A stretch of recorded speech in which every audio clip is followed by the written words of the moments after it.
कि जीवन में ध्यान रखना, आप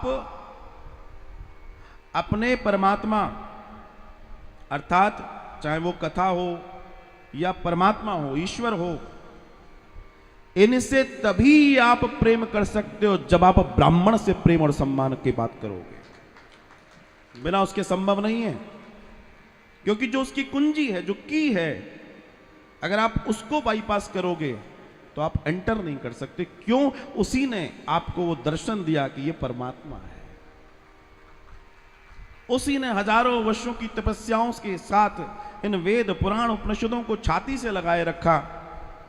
उसी ब्राह्मण ने अपनी गर्दन कटवा दी, लेकिन साहब वो धागे में लिपटा हुआ एक दर्शन जिसको जनेऊ कहते हैं, उसको बचाने के लिए गर्दन कटवाना मंजूर किया, लेकिन अपने जीवन में अपने धर्म के लिए उसने सब कर दिया, अपनी मृत्यु तक करा ली, अपने आप को बचाए रखा। अगर आज वो ये ना करता तो ना हमारे पास ये उपनिषद होते, ना ये पूरा दर्शन होता, हम कहां होते?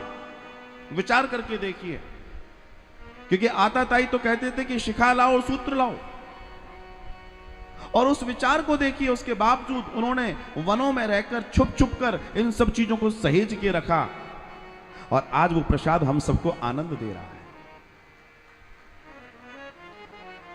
ये उनकी कृपा है हमारे ऊपर, ये उनका ऋण है हमारे ऊपर। भगवान कह रहे हैं, इसलिए जीवन में कुछ चीजें गांठ बांधिए। मात पिता गुरु हरि की बानी, विनही विचार करही शुभ जानी। वे हमारे कल्याण के लिए कार्य करते हैं। कई बार छोटे बच्चों को समझ में नहीं आता माता पिता इतना क्यों चीख रहे हैं, क्यों चिल्ला रहे हैं, क्योंकि उनको समझाना, चीखना, चिल्लाना लगता है। लेकिन काश वो समझें कि वो अपनी उम्र गुजार चुके हैं और जो तुम कर रहे हो वो समझ चुके हैं। अब वो तुम्हें सावधान करना चाहते हैं तुम्हारे श्रेष्ठ जीवन के लिए। काश तुम समझ पाओ और जान पाओ। गुरुजन आपसे क्यों आपके कल्याण की चर्चा कर रहे हैं? इसलिए क्योंकि तुम्हारा कल्याण हो जाए तो उनको सुख मिलेगा कि किसी का कल्याण तो हुआ। और इसे जानिए, इसे समझिए, ये जीवन का बहुत बड़ा दर्शन है।